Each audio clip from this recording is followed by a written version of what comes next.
titignan muna yung pwesto, ano sir? So, Dahil malayo po kayo, pwede naman po na isa nyo lang via picture. Pero kung talagang may way naman kami dun sa area, pwede naman kayo namin puntahan. Kasi same lang din naman ang site visitation namin, yung sinan nyo yung picture tsaka yung dimension, yung mga sukat. Parehas na lang din yun. Send na lang via LBC.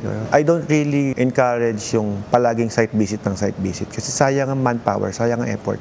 Kung makakasave ban ako, dahil hindi naman kayo nagpa-site visit, ngayon, malakas ang loob ko. Yung gagastusin ko sa site visit, sasabihin ko sa opisina ko na, o yung pang site visit nyo, bigay nyo sa akin, pupunta ako ng opening. O, ibablog ko kasi yon.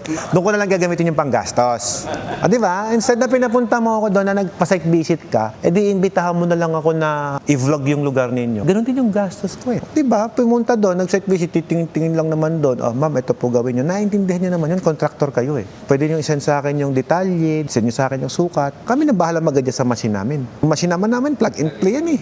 Naigagalaw mo ako sa mo gusto igalaw eh. Para siyang refrigerator na binili mo, dito ima-mounting yan. Usually, pag ganyan, siyempre, gumastos yung kumpanya sa site visit. Eh kung makakasave kami sa site visit, pag sinabi ko sa kanila na, ay, hindi nyo na site visit yan, nakipag-communicate na lang yan through online.